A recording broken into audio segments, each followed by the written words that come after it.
Hello everyone, this is on. Don't call it a comeback. I've been here for years. I'm rocking my pants with the fucking making the tears rain down like a monsoon. Listen to the bass go boom, Welcome back to the vlog. Fortunately, I could not get those side skirts to work, and honestly, it just was too much effort to put them on. I did look up why it wasn't like fitting, and they say that there's like an extra like 2 to 7 millimeters of like stuff that you have to like cut off. It's too much work for eBay side skirts. But anyways, regardless of that, since we won't be putting on the kit anytime soon, right here I got some tie rods because mine are shot. I broke them while replacing the camber bolts. No good, no good. And then if I am in the mood, ball joints. So these ball joints go up to -9 degrees, and you don't need like tie rod extensions or tie rod end. Yeah, is that correct? Toe arms? I don't know, but these go up to -9 degrees. And my friend ran them on his Supra, and this guy on YouTube, Poor Man Mods, ran them on his Supra. So, but yeah, I guess I'll get to work on these tie rods, and we'll see from there. As I was removing the tie rods, it's in a style where like it uses a clamp to hold down the tie rod instead of like a washer, or not a washer, but like a nut stopper. Pause. At first I was removing it from right here, and then I realized like, oh, it's not gonna come out the top that way unless I try to hammer it, but that's gonna take forever. So instead of doing that, I used the nut at the bottom as sort of like a thread, so that it threads from the top. So I'm at that point, I took out the thing, like how I said, from the top. Basically to show that is as this came out, basically got it to thread all the way upwards with the nut at the bottom, and then I just took it out from the top. Unfortunately, the bolt is stripped, so I may need to find a replacement, but honestly the threads at the bottom are fine, so we shall see. But now my issue is that this is definitely seized, and this has been a pain in the ass. I mean, tie rods will always be this stuck, but I've been hammering it for at least like 15 minutes. Probably need to give it like 30 minutes to hammer. The method is slower but harder hits, and hit right here and right here, and at the top if you can, but it's okay. You just need to give it some time and energy. I'm probably gonna hit some liquid IV. I'm getting old, I can't.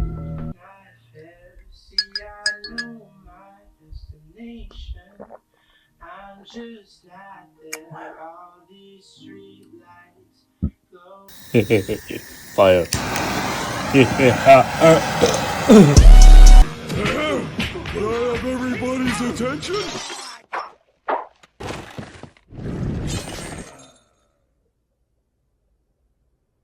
I have to use the bathroom. Hey y'all, so I've been working on it for like a couple hours now. I started at 12 and recorded at 1.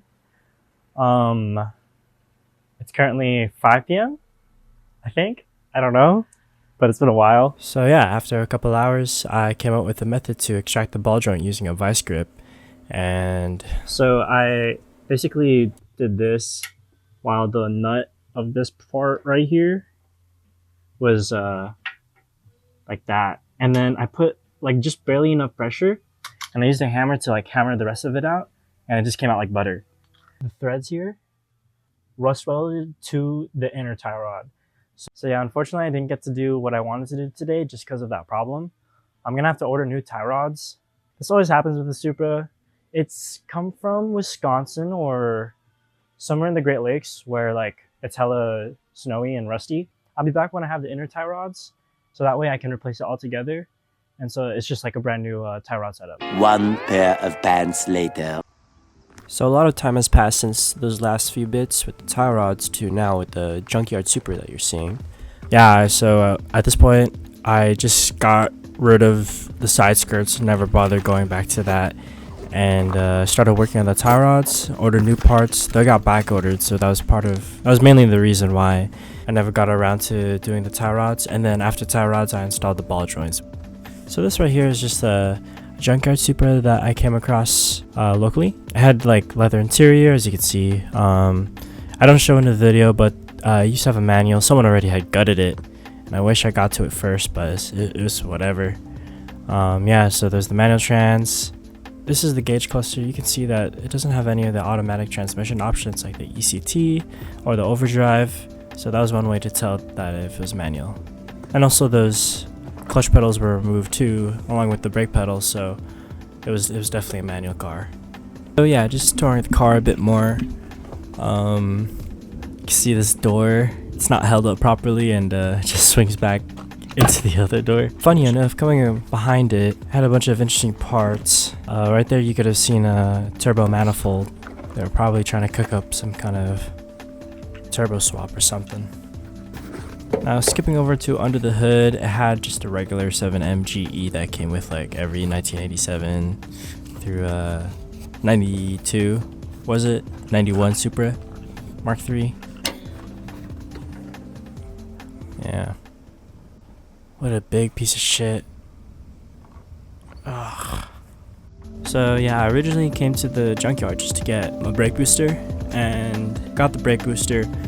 It wasn't bad or anything, but I returned it anyways because it wasn't in good condition. And honestly, I might as well find like a better one on eBay.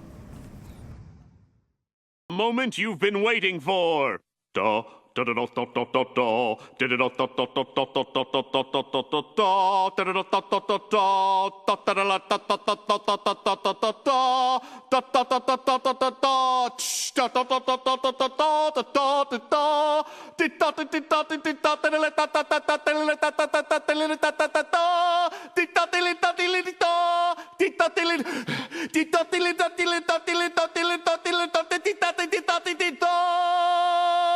In late June, I got around to fitting the bumper. This is a real Bomix bumper that was probably made around like the early 2000s. These bumpers are no longer sold in the US and are probably really rare to find in Japan. A lot of Mark III Japan owners don't really have this bumper. They usually have the 89 to 92 bumper with like a lip or something. With how rare it is, I'm surprised it didn't cost me like half a band because I got it for like 250 bucks. Just drove up an hour with a friend in the middle of the night to pick it up, and the guy was super nice. He was super down to like, you know, pick it up random or let me pick it up randomly. So with the old bumper permanently removed, out with the old and in with the new. To fit the new bumper, I had to remove the front bash bar. Now I am cutting a box tube for the new smaller one. It's not really a bash bar, it's more like a bracket to hold the new bumper. Let's just say it's definitely not meeting standards. And then, because I don't have a welder, I brought it to my mechanic friend, my bestie mechanic friend, to connect all the pieces. While I'm having the front bumper all nice and pretty, I decided to work on the rear as well. The rear bumper's paint is all fucked up, and since 1/4 of paint is barely enough for 2 bumpers, I decided to get both ends painted. Removing the rear is actually pretty hard, but I don't really feel like talking about it. And honestly, this video is too fucking long already anyway, so just watch or some shit, I don't know.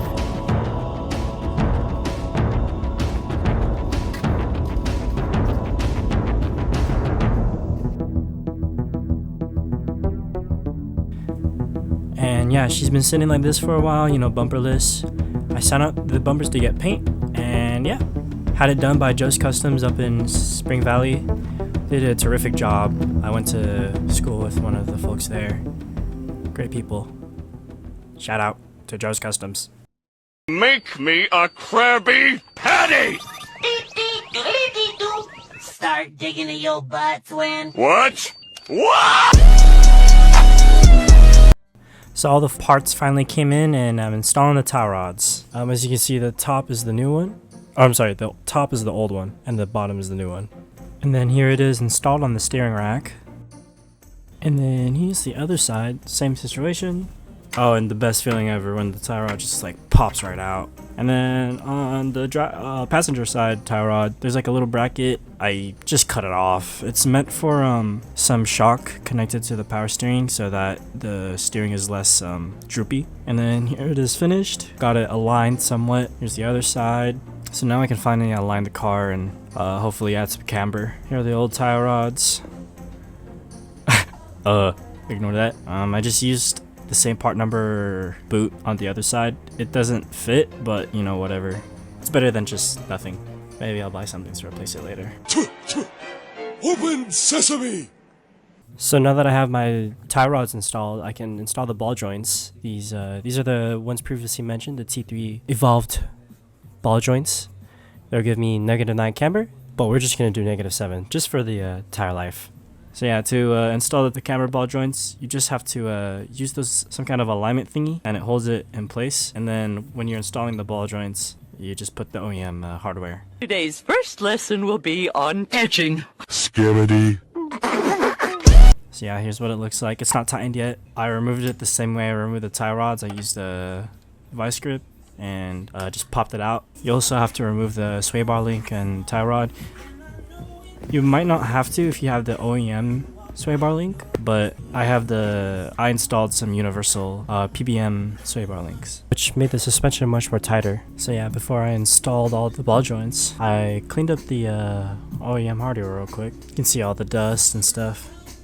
My jack is holding up the wheel right now because usually the lower control arm holds it, but since the sway bar link and the tie rod are out, I'm using the jack to hold it up.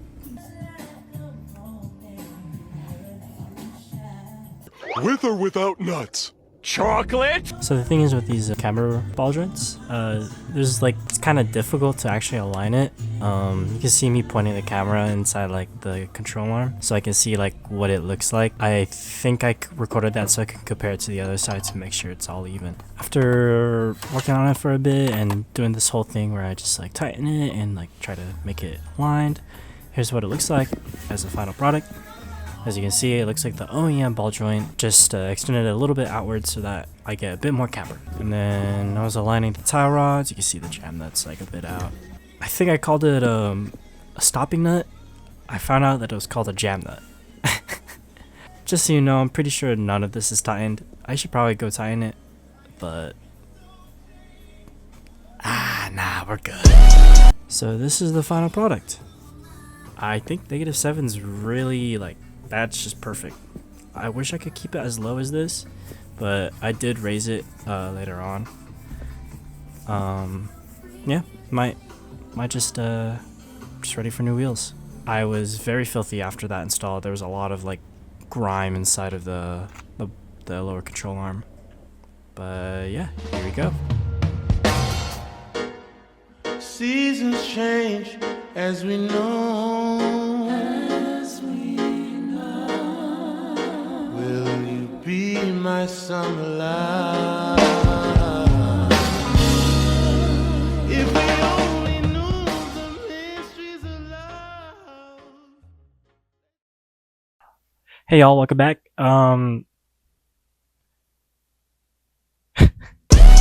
Hey y'all, today we're doing springs. I have 22K. I have 22Ks right here for the fronts, and then for the rears, to get them lowered a bit. More, we're gonna get PBM 16Ks, and then 326 helper springs to lower down the shock to preload it. So for the fronts, we have Silver's Neomax coilovers. We're gonna replace the 16K extreme low springs that it comes with 22K Swift springs. As you can see, they've been sitting in my room for a while collecting dust, but now they get to finally be put in. So the way to install this is you have to remove the control arm, disconnect it from the bottom mounting bolt, and then once it's all loose, you can loosen the tightening collars and then slide out the spring from the bottom, and yeah, it should be smooth sailing from there. The method to actually taking this out is by placing the jack underneath the lower control arm and putting the weight of the suspension on the jack instead of just on the control arms. So that way you could just take these out and hammer it out.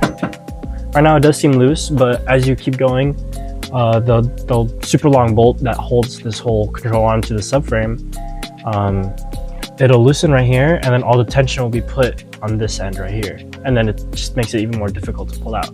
So we're just gonna put the jack underneath.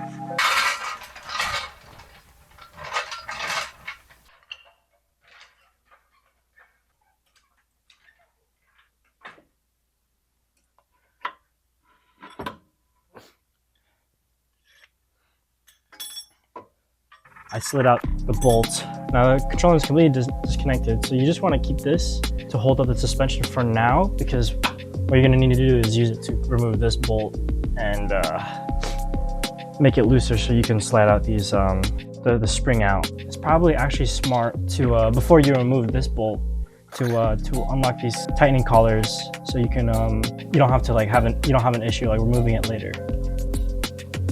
And before I mess with the almost forgot to do this. Before I mess with the locking collars and the height, I'm just gonna save the amount of threads in between each locking collar. So it's about 2 inches and 3/4.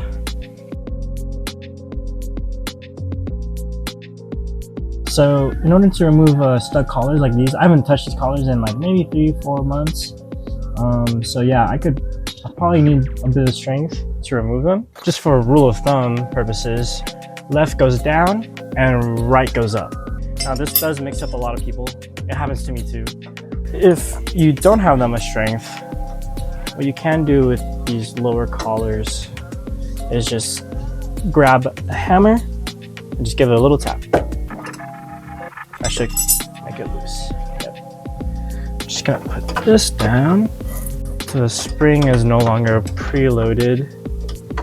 Just have to remove that one mounting bolt. It's hiding behind the tie rod, but you will have to hold down one side. I'm using my bare hands. Maybe in the future I should probably get some proper tools for this.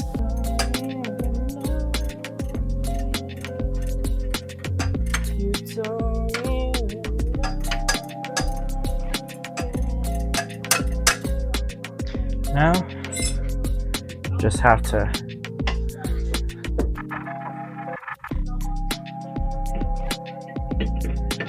it looks like I might have to remove the whole fucking coil over. Ah, this sucks. So I guess in order to install springs, I gotta remove these on top, and I don't have a long enough socket. Fuck.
I got the shock back inside, I coil over, and then all you have to do is do everything in reverse. So put the control arm back in, and yeah, lift up the lower control arm, put the weight on the jack. Now, once everything's back in place, you tighten the collars like this. One go in the opposite direction.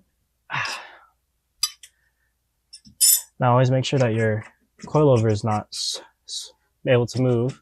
In this case it is, so that means we just have to make sure that it's tight.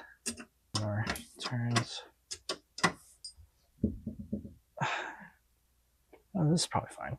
Now for Swift springs, you don't have to preload the spring. You just have to make sure it's tight.